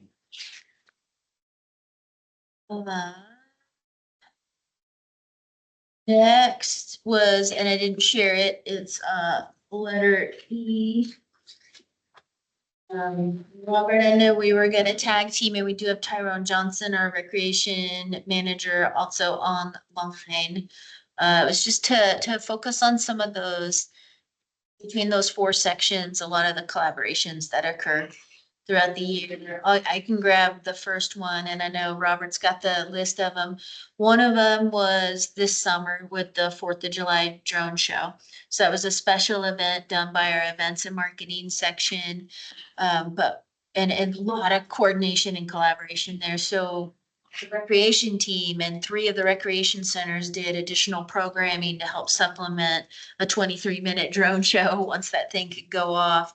We had visibility occurring in McMillan Mesa in one of our open spaces, and in Buffalo Park, which it's technically a park, but a lot of times it's viewed as an open space, right? So we had a lot of coordination going on there, and it truly just showed how pro staff know how to work together and actually have a great time working together, even when you're putting on a stressful event and something that we've never done before, either with a drone show, and then working on a holiday, but just choosing to take that opportunity and knowing that we're just doing something for the community. And so that was really neat to see and watch everybody work together on that and ensure that we still were educating in, say, McMillan Mesa. It was stay on the trail to view the show, ride your bicycle there, do this. Same with Buffalo Park. Let's please not go into some of these natural areas when there's a wide enough trail to accommodate many. And then just adding programming at the 3 of the 4 rec centers we're able to participate with here at the Aquaplex, Hal Jensen Recreation Center, and Jay Lively Activity Center, the ice rink. So it was really kind of cool to see and extend that programming out. That was one of them. What else do we have on our list, Robert? Thanks, Amy. That was really fun, by the way. It was cool. Yeah. Yeah, I threw a couple of pictures on here just to give you kind of a little bit of background, but we've been working on a Department of Fire and Forestry grant for Observatory Mesa, where we're doing weed work and restoration. And Parks has really been integral in helping us out with this. We're relying on them to do weed work around Thorpe Park, and then we're using all of their time as match for that project. So that's been going really well. In fact, we have a meeting this week with DFFM representatives to go up and see the first section of that project and to see how that's been turning out. And we are looking at wrapping up that project this winter by the end of December. So that's been a project that's been really going well and will hopefully set us up to help us not spread weeds as we implement trails. So that's an exciting project. What does DFFM stand for? The Department of Fire and Forestry Management. State. Yeah. Department. Okay. And that's where we have 2 grants currently to treat invasive weeds. And what's really cool about our project in particular is we are doing at least 30 acres of restoration along with weed treatment. So we feel a lot of times that if you're reseeding along with like treatment, you like actually make better progress. So we're pretty excited that we're able to do that.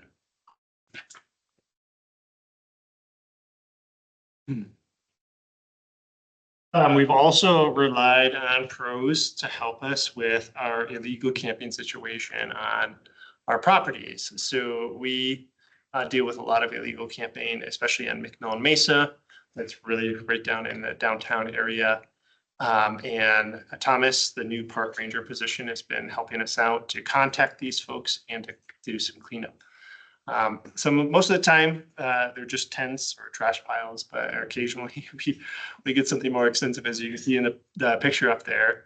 Somebody was building a tiny house up in Observatory Mesa that some citizens reported, and so we've been taking care of that actually with our police department.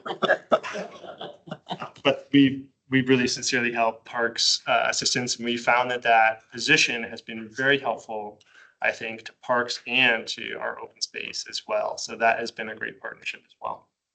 Is that a door that's lined up? Yes, yeah. Ready to be put in? Check that out. Somewhat concerning, but Observatory Mesa is a big place, 2,200 acres, and in a far corner of one of our properties, an individual that had been camping up there for quite a number of years started cutting and ripping his own lumber. And this is the result. That has since been dismantled, which is great. So PD has made a lot of great progress in working with that individual, but this kind of goes to show you the importance of like having someone to work and patrol these properties in addition to just regular volunteers, and also having a trail system that takes you to different like locations to help prevent these sort of things. I just like the tastefulness to the illegality of it. They were using a double door, not just a single door. They have two doors there. That's chef's kiss. You should. Yes, they were, that's a view. Parks has also been helping us with a number of great signage projects. Because of our illegal camping problem, we've been working on putting up some no camping signs at McMillan Mesa and select locations like over by Buffalo Park. So that's been great to have support there. We recently, with park support, put in a couple of directional signs for McMillan Mesa. A lot of people are very familiar with Buffalo Park, such a well-maintained resource.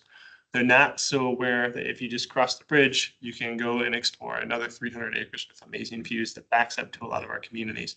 And so Parks put some directional signage in there for McMillan Mesa, and our open spaces staff is actually working on applying for a grant that we hope to get soon, which would allow us to put more signage actually in for McMillan Mesa in partnership with Parks. And then you can see the boulder that our Parks staff are working on installing. This is a recognition for the Jack Welch Memorial Bridge that has been a citizen-driven initiative to name the bridge in Picture Canyon after Jack Welch. This was recently placed at Picture Canyon, and those folks are actually planning a bit of a recognition on October 4th, starting at 11 a.m. at the bridge there in Picture Canyon. So if you wanted to hike out there and take part in that, you could. This project is supposed to be accompanied by some artwork as well, that we have another citizen that applied and obtained a beautification grant. And that artwork has not been placed yet, but we hoped when that is placed to have kind of a recognition for maybe both of these structures in honor. Right by the bridge, or you just didn't get? Yes, yeah, if you come in from the waterfall, It's right by. just before you cross the bridge, Okay. located right there. Yeah, and I think the plaque turned out great, and we definitely couldn't have been able to place this rock without Sean and his crew, using their background to move it. So we really appreciate it. I think it's important just to say, if I'm correct on this, that bridge is where the Arizona Trail crosses Rio de Flag. Yes. So people hiking the Arizona Trail are gonna see this memorial.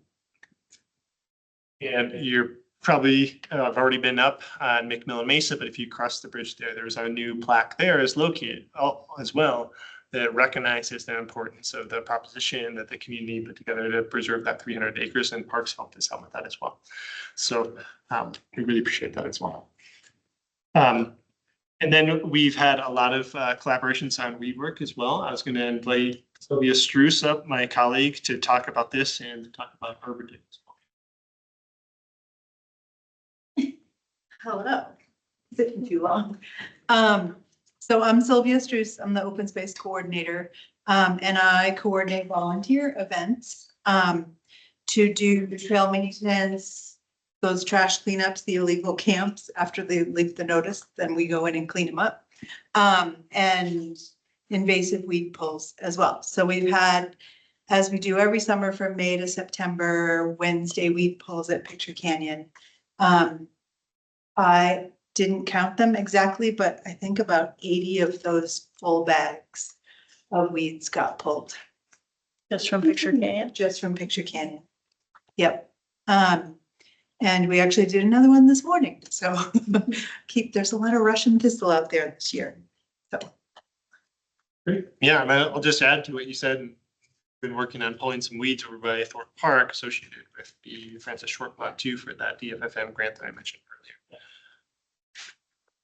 And Arbor Day is tomorrow for Flagstaff. So normally Arbor Day through the Arbor Day Foundation is the end of April. But the end of April is a terrible time to plant a tree in Flagstaff. It's like dry and windy and kills things when you plant them. And so we are able to schedule it whenever it works for us. So it's tomorrow, September 23rd, all day. So take some time to take care of a tree near you, or to plant a tree. And we are planting 3 in collaboration with parks. We're planting 3 honey locust trees at Thorpe Park.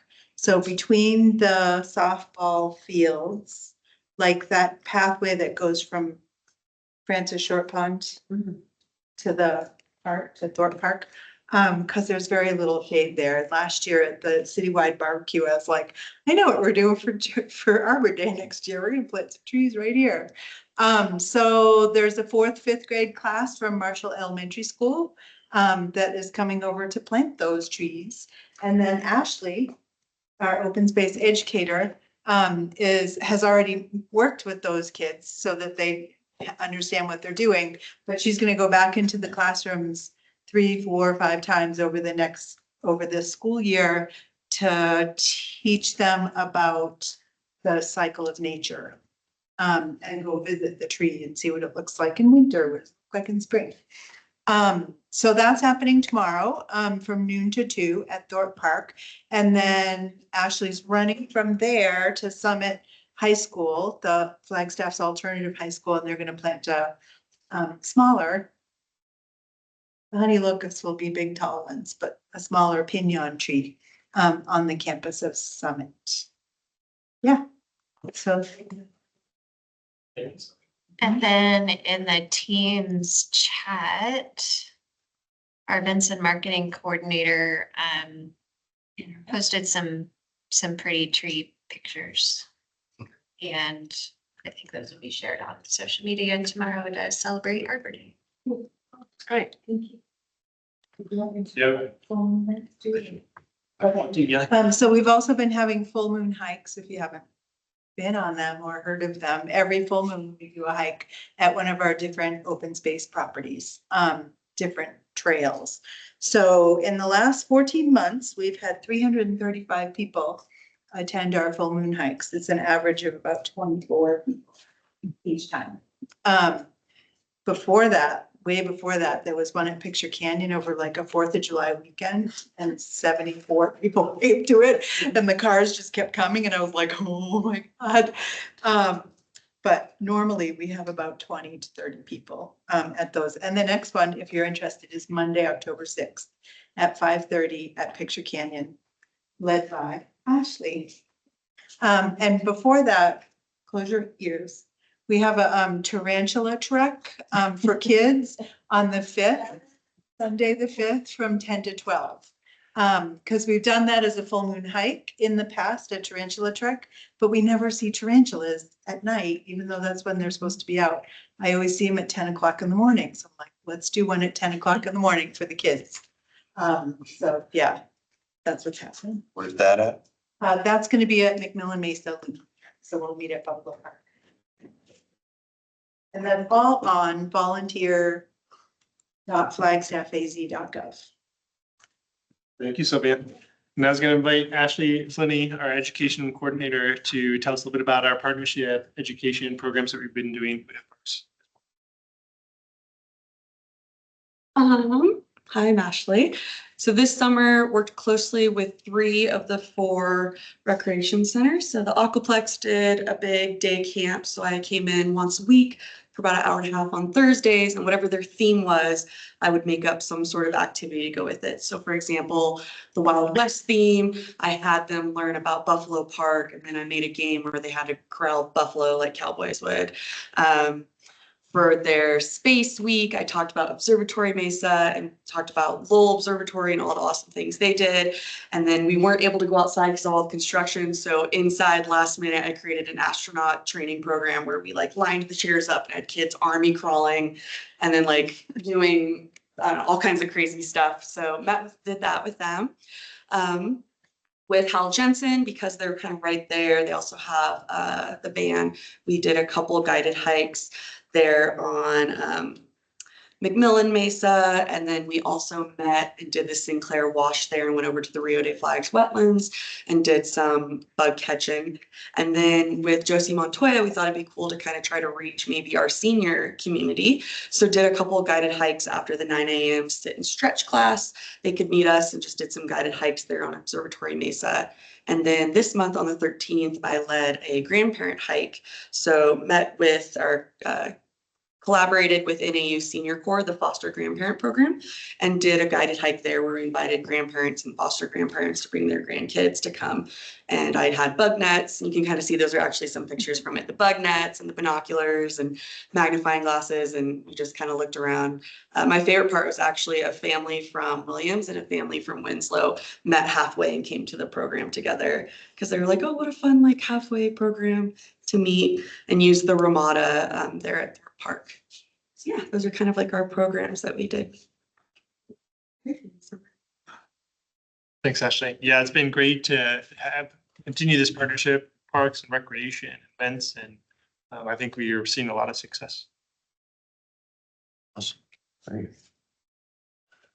Very good. Anything more with regard to collaborations? Otherwise, we can ask our council members, Garcia and Spence, if they want to weigh in. Tell us what the council's doing.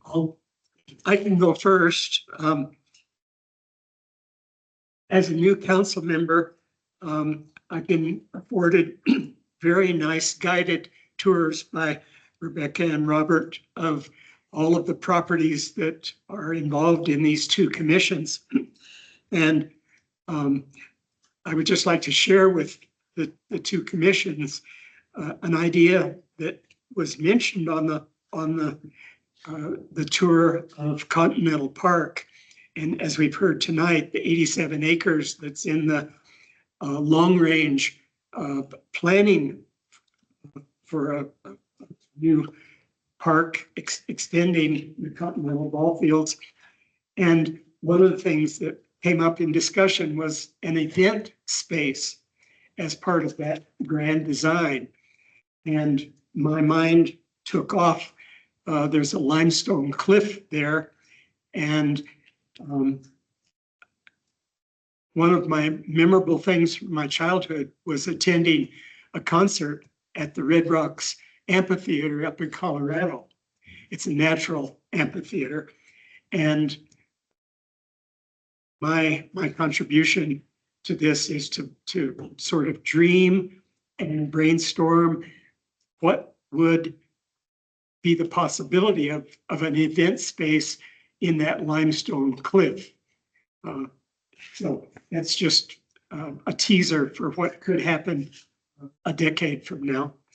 The other thing that I've been involved in at Bushmaster Park, the sports facilities renovations there, as we all know, have put in, are being constructed 8 pickleball courts.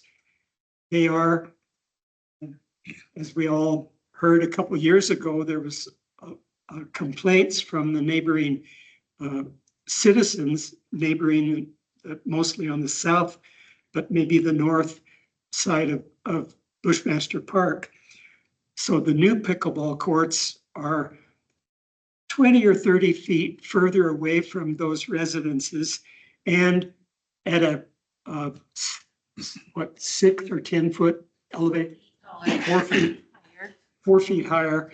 So that may mitigate some of the noise issues, but we do have a future agenda item to discuss noise mitigation at the pickleball courts. There are companies that make sound baffling panels that can be hung on a chain link fence. And the new courts have 8-foot chain link fence all around them. So that'll be coming up at some point before the city council.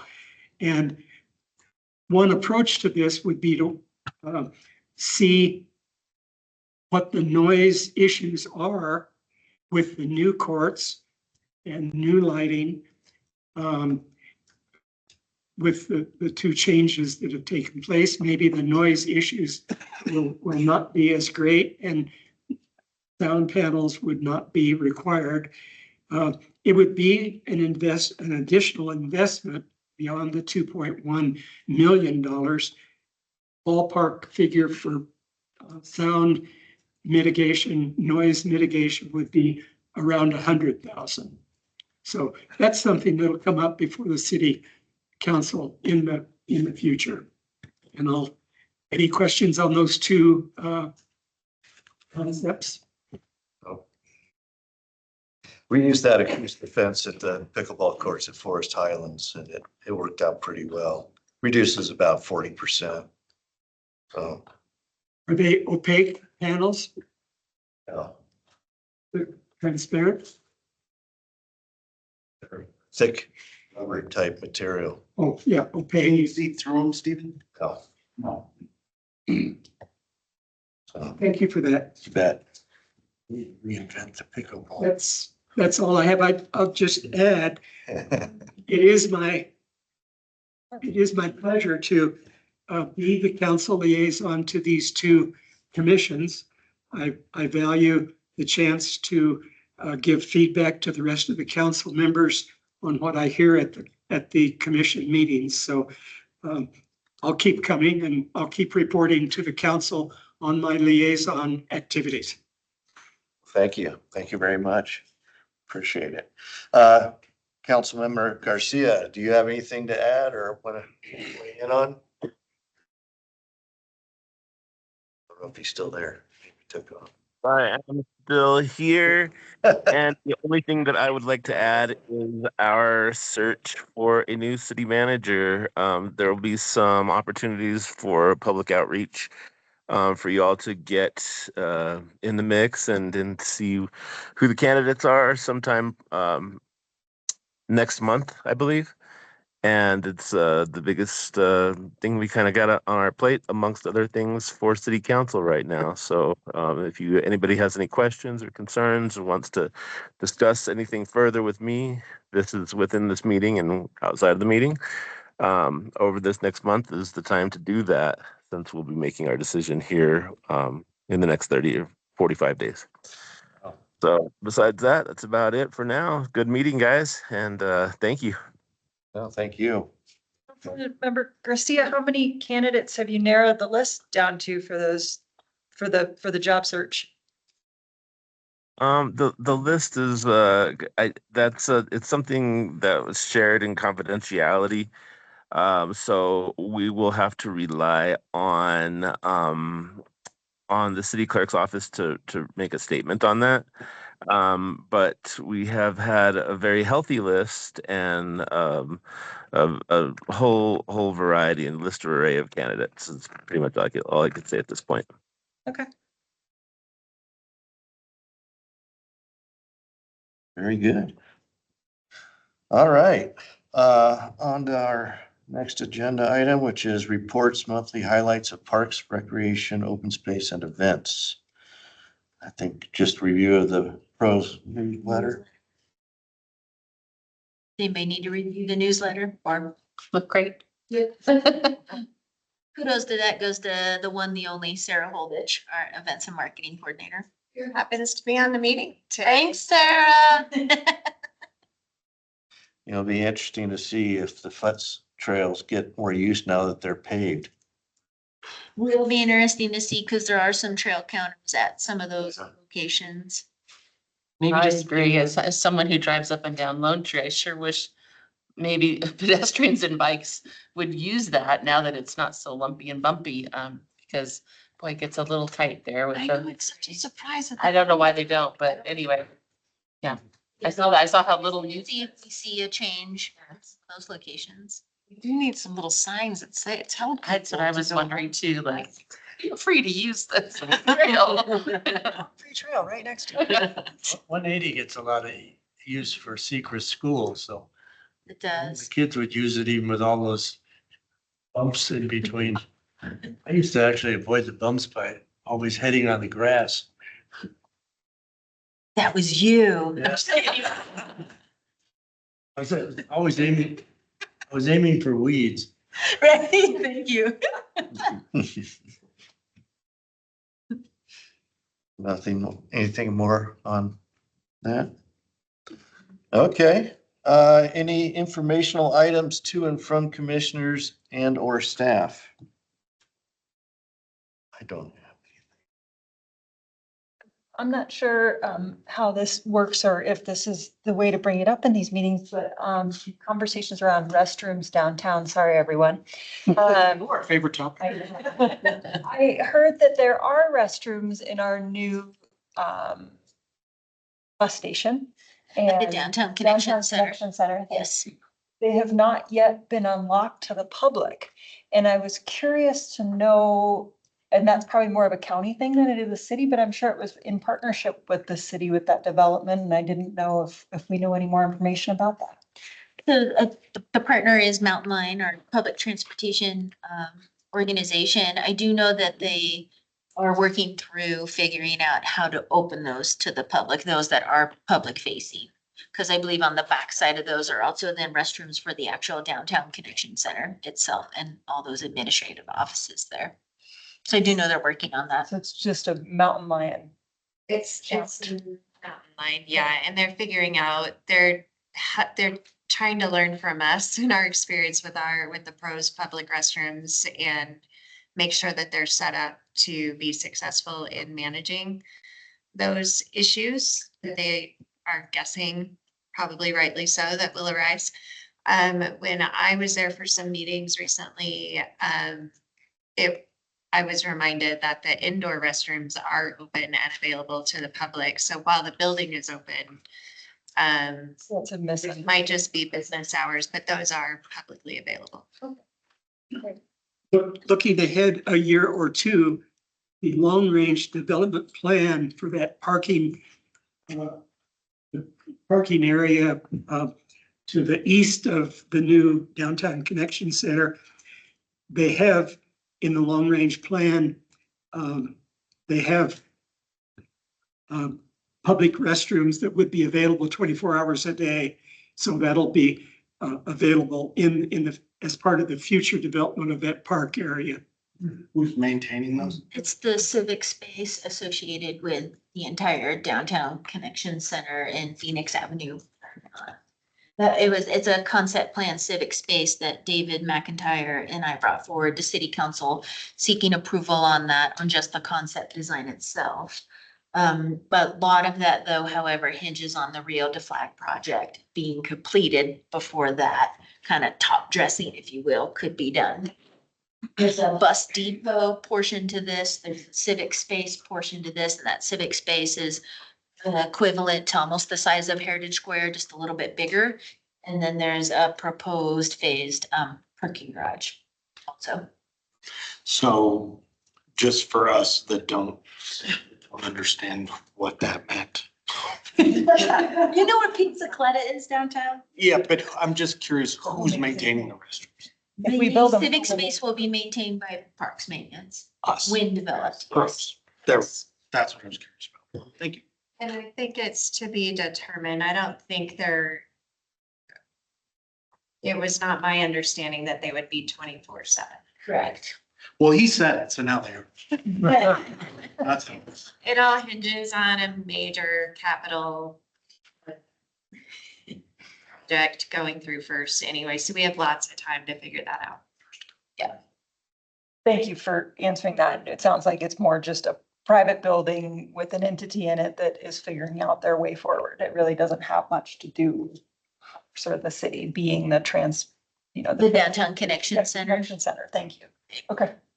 It's a public building, I mean, and then as Rebecca stated, the interior facing restrooms are open to the public when the building's open, which isn't all the time. Sure.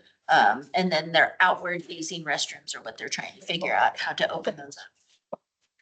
And they're learning from us. They are. Restroom experts, you know that. Okay. You say so. I don't think you guys talk about them all the time. Restrooms are on. We're actually thinking about What renaming. about potties? The restroom. Yeah. commission. potties red. I'm so glad someone's in charge of that. And Josh is gonna lead it. Sheds, right? You're the chair. Shed, yeah. Oh, boy. All right, enough of that. Let's move on, see if we have any potential future agenda items for our next meeting. So I think these two commissions, we've discussed meeting 2 times in a calendar year.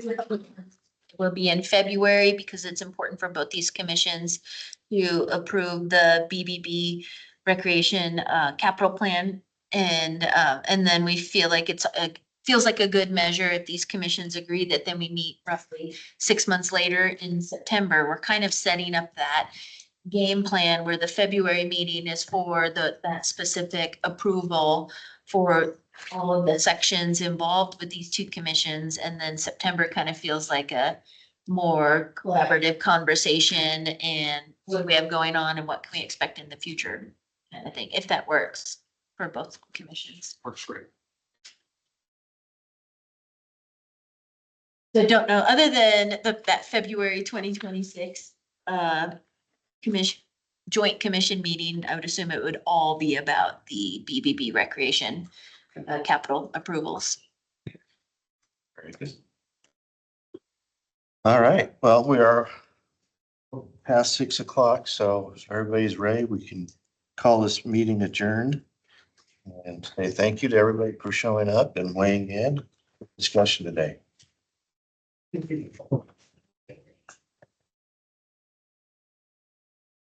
How they're gonna manage the restaurant. Because there's very enough of life. Oh,